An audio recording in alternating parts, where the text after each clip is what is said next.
Naruto मरे हुए लोगों का पावर छीन पाता तो स्टोरी लाइन में क्या चेंजेस होते, चलो जानते हैं इस डिफरेंट टाइमलाइन की स्टोरी को। स्टोरी की स्टार्ट में बताया जाता है नारुतो का ऐसा पावर मरे हुए लोगों की पावर छीन सकता है। और जो स्टोरी जैसे नारुतो पैदा कुछ समय बीत जाता है, नारुतो अभी भी हार नहीं मानता, लेकिन कोनोहा के अंदर नारुतो बहुत ज्यादा दुखी अकेलापन रहता है। लेकिन नारुतो को पता नहीं है कि ऐसा एबिलिटी के पास कोई लिमिट ही नहीं उसकी पावर का। साल बीत जाता है, नारुतो एक गेनिन बन जाता है, टीम 7 का मेंबर। और जो स्टोरी जैसे स्टोरी चलती है सब कुछ सेम होता है। टीम 7 जाती है एक मिशन के लिए लैंड ऑफ विंड के लिए। और जो स्टोरी जैसे हाकुआ जाबुसा का सामना करते हैं, नारुतो सासके हाकू से फाइट करते हैं, नारुतो से आ जाता है। और जो स्टोरी जैसे सासके बहुत ज्यादा घायल होता है, कुरामा को अनलिश कर देता है, लेकिन उसके साथ पावर भी एक्टिवेट हो जाता है, हाकू को डिफीट कर देता है। लेकिन उसी मोमेंट पावर एक्टिवेट हो जाती है, हाकू की पावर को ले लेता है। नारुतो उसकी वजह से शॉक हो जाता है, हाकू की पावर नहीं लिया, उसके साथ उसकी सोल और उसका गेकी गेंका ले लेता है। उस समय बीत जाता है, जाबुसा गेटो को डिफीट करके भी मर जाता है। नारुतो बहुत ज्यादा दुखी होता है, इसलिए बचा नहीं पाया जाबुसा को। जाबुसा के पास जाता है, बोलता मैं स्ट्रॉन्ग हूँ ना, मैं और लोगों को बचाऊं, इसलिए जाबुसा की पावर लेता है। नारुतो पास आ जाता है, वाटर स्टाइल टेक्निक आ जाता है जाबुसा का। टीम 7 मिशन कंप्लीट करके लीव विलेज में वापस आता है, लेकिन नारुतो अपनी पावर के बारे में बताता नहीं किसी को। उसके बाद बहुत ज्यादा दुखी होता है, इसलिए नारुतो किसी को मारना नहीं चाहता, उसकी पावर लेना नहीं चाहता था। उस समय बीत जाता है, चुनिंग एग्जाम स्टार्ट हो जाता है। वो जस्ट जैसा ही फॉरेस्ट ऑफ डेथ में ओरोचिमारू कर्स मार्क दे देता है सास्के को, और चुनिंग एग्जाम का टूर्नामेंट स्टार्ट हो जाता है। नारुतो फाइट होती है कीबा से,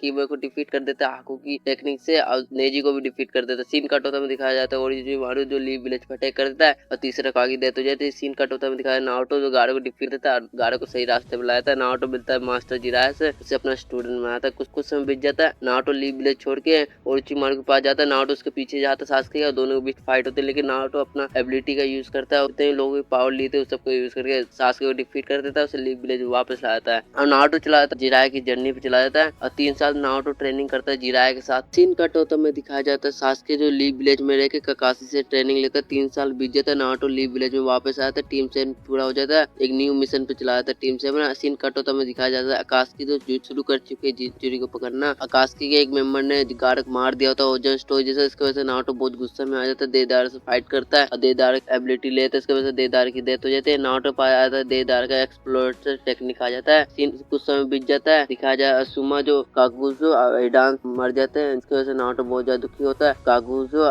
एडान से फाइट करते हैं, उनको डिफीट करके उनकी एबिलिटी ले लेता है, इसकी वजह से नारुतो पाया जाता है इमोर्टलिटी और 6 दिल। सीन कट होता में दिखाया जाता है सास्के जो लीव विलेज छोड़ देता है, को ढूंढना शुरू कर देता है, और नारुतो उसके पीछे जाता है, ढूंढने के लिए नहीं मिलता तो लीव विलेज में वापस आ जाता है। सीन कट होता में दिखाया जाता है जिराया जो पेन से फाइट कर रहे होते हैं, लेकिन उनकी डेथ हुई, इसकी वजह से नारुतो बहुत ज्यादा दुखी हो जाता है, इसलिए मोड में आकर चलाता है सीज मोड सीखने के लिए। और जो स्टोर जैसा पेन आता है लीव विलेज पे, उस पर अटैक करता है, लीव विलेज को डिस्ट्रॉय करता है। नारुतो आता है वहाँ पे, और पेन के बीच फाइट, पेन गुस्सा हो जाता है, के लिए नारुतो इमोर्टल हो जाता है। पेन को डिफीट करने के बाद नागोटो के पास जाता है, समझाता है अपनी गलती समझ के। नागोटो सारे मरे हुए शिनोबी को जिंदा कर देता है, नागोटो मरने वाला होता है, उसकी एबिलिटी लेता है, इसके बाद नारुतो पर नया डोजुत्सु आता है, रेनेगान को बैन कर लेता है, सास्के हिताची को मार देता है, ओबिटो को साइड आ जाता है। सीन कटा में दिखाया जाता है ओबिटो तो कोनन को धोखा देके नागाटो रेनेगान ले लेता है, ओबिटो चिल्लाता है ओरोचिमारू और काबुटो के पास, उन दोनों से अलायंस बना देता है। सीन कटोता में दिखाया जाता है नारुतो जो कुरामा मोड को मास्टर कर लेता है। सीन कटोता में दिखाया जाता है ओबिटो जो वॉर को स्टार्ट करता है, लेकिन नारुतो जाता है पहले ओरोचिमारू के पास, उसके डिफीट करने के बाद उसकी एबिलिटी ले लेता है, और सारे मरे हुए होकागे जिंदा कर देता है एडो टेंसु में से। और नारुतो अलायंस शिनोबी के में से माद्रा और ओबिटो को डिफीट कर देता है, और माद्रा को सील कर देता है। ओबिटो मरने वाला होता है, अपनी गलती समझ के सारे मरे हुए शिनोबी को जिंदा कर देता है, और नारुतो देख रहा होता है। ओबिटो अपना सैक्रिफाइस दे देता है, और नारुतो जाता है ओबिटो के पास, उसकी एबिलिटी ले लेता है, इसके बाद नारुतो पास आता है कामुई एबिलिटी और टेलीपोर्टेशन। साल बीत जाता है, एक न्यू एरा के स्टार्ट होता है, शांति आया था दुनिया में। कुछ साल बीत जाता है, नारुतो 7th होकागे बन जाता है, और नारुतो शादी कर लेता है हिनाटा से, उसके 2 बच्चे होते हैं। एक दिन मोमोस्की किन्सकी आते हैं अर्थ पे, आने के बाद कोनोहा जाते हैं, और कोनोहा पे नारुतो को देख के मोमोस्की बोलता तुम बहुत ज्यादा स्ट्रॉन्ग हो, इसलिए मोमोस्की अटैक करता है नारुतो पे, लेकिन उसी का अटैक उसी पे पड़ जाता है, दोनों के बीच फाइट होती है। लेकिन नारुतो मोमोस्की किन्सी को डिफीट करने के बाद उसकी एबिलिटी लेके नारुतो एक ओसुकी बन जाता है। एक दिन इसकी आता है कोनोहा पे, इसकी और नारुतो के बीच फाइट होती है, नारुतो इसी को डिफीट करने के बाद उसका पावर ले लेता है। उसके बाद नारुतो पास आता है इसी का डोजुत्सु। कुछ साल बीत जाता है, एक इवल ओसुकी आता है अर्थ पे, और नारुतो और ओसुकी के बीच फाइट होती है, दोनों के बीच तगड़ी फाइट होती है। नारुतो ओसुकी को डिफीट करने के बाद उसकी पावर को ले लेता है, इसकी वजह से नारुतो एक गॉड बन जाता है। नारुतो यूनिवर्स में कोई भी ऐसा बंदा नहीं है जो नारुतो डिफीट